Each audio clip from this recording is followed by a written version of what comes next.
Hello, I'm Italian attorney Marco Permunian from ItalianRealEstateLawyers.com. This is going to be episode number 100 of the Italian Real Estate Podcast.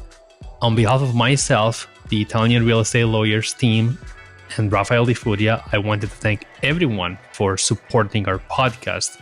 We are so happy that the information that we have shared over the years has helped so many people in realizing their dream of calling Italy home. And we are looking forward to releasing many more episodes. This is episode 100, and here's to many more.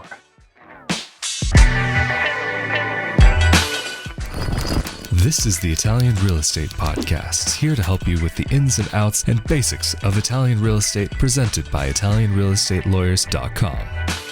Hello there, and welcome to another edition of the Italian Real Estate Podcast, presented by ItalianRealEstateLawyers.com. Of course, we are back at it again with Italian attorney Marco Permunian. How are you doing today? Good, how are you? I'm doing great, thank you. And in this episode, we wanted to do a 101 overview of purchasing property in Italy, giving you just the basic ideas for those of you who are interested in just where to get started, what to think about, and what to look at. So Marco, where is the very first place that a person should get started with when they are looking to buy property in Italy? The very first step of the process of purchasing properties in Italy is to acquire a tax code. It's an alphanumeric code that is assigned to you by the Italian Revenue Agency. Now, if you reside abroad, you can get one through the Italian consulate in your country. Every consulate has a different process, which is generally described on their website to get a tax code. But the process generally involves sending an application through the mail or via email and receiving a tax code through the mail or via email. But it may take weeks. So if you are in a rush, you can also get it either yourself in Italy during a trip through a local revenue agency facility, or you can get an attorney to represent you before the Italian Revenue Agency, again, a local agency, to get a tax code for you. Now, while every Italian is assigned a tax code at birth and generally has a tax code plastic card that they carry with them, foreigners can request a tax code if they need it for a specific purpose, like purchasing real estate or entering into a rental agreement. So a tax code is normally assigned to people who are either Italians or people who reside in Italy, but it can be assigned also to non-residents if they need it for a particular reason. In this case, somebody who is looking to purchase real estate.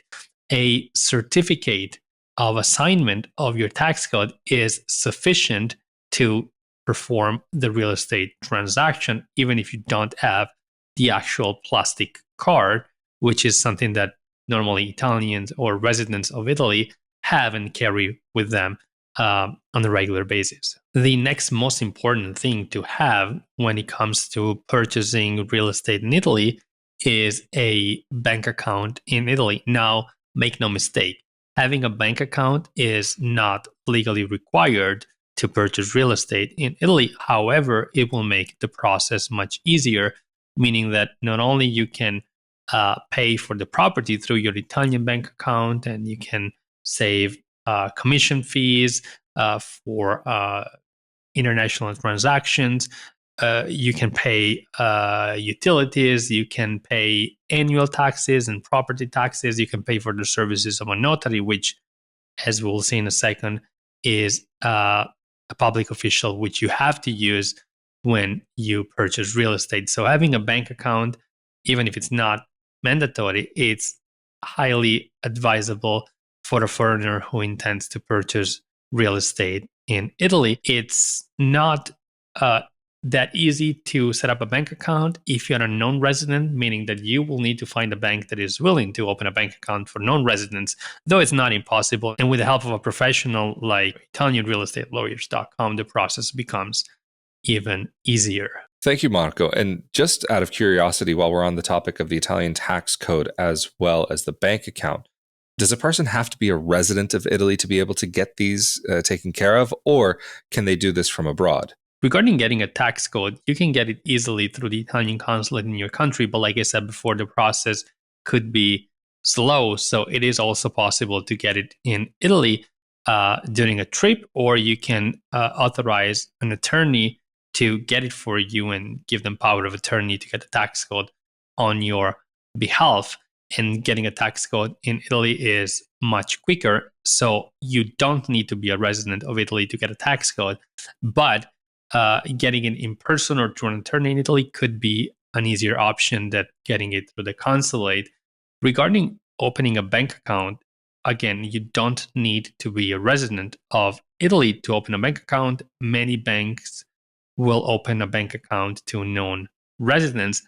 However, they will need to see you in person at their branch in order to open a bank account for you. So there's no Italian bank which will open a bank account for a private individual without seeing them in person, without having them in person in their offices.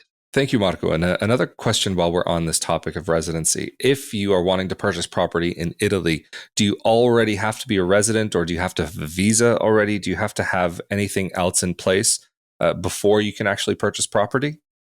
Most people will be able to purchase properties in Italy without being a resident. There are many people that purchase properties in Italy sight unseen from the other side of the world, especially Americans or clients that rely on our services to purchase real estate in Italy remotely. So the answer is evidently you don't, generally speaking, need to be a resident of Italy if there is reciprocity between Italy and your country, meaning according to the reciprocity rule, you can purchase real estate in Italy without the need to be a resident if your country allows Italian citizens to purchase in your country without being a resident, which is the case for the US and Italy, for example. And it's also the case for many other countries. There are, though, some situations where, depending on your citizenship, you might have to become a resident in order to purchase real estate in Italy if your country requires Italian citizens to become residents in order to purchase real estate in your country. For example, the rules recently changed for Canadians, where in some situations it's now required for Italians to become residents of Canada before they're able to purchase properties in Canada. Again, it's not a generalized situation. There are certain properties that right now and for a limited period of time, Italians cannot purchase in Canada. So according to the reciprocity rule, Canadians are now prevented from buying properties in Italy in certain situations. This has all been very interesting, Marco. And what about actually searching for the property? How is it that you and your team help your clients to be able to find the right property for them? If you're wanting to purchase properties in Italy, we'll help you understand where is the area that is actually best for you based on your specific needs.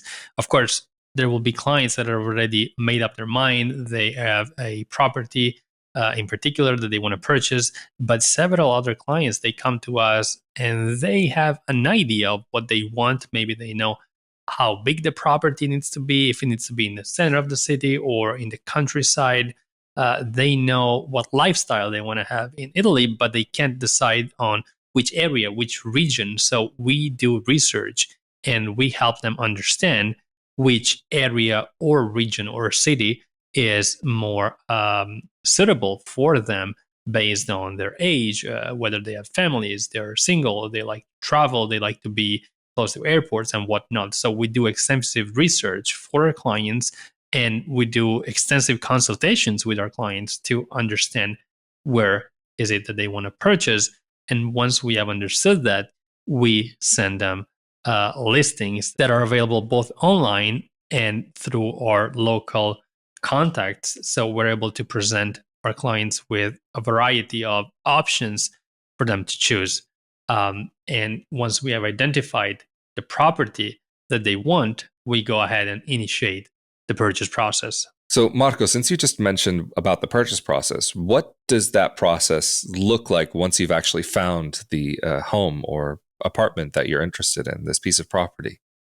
The process involves submitting a formal offer to the seller, which has generally a deadline for the seller to accept it or not.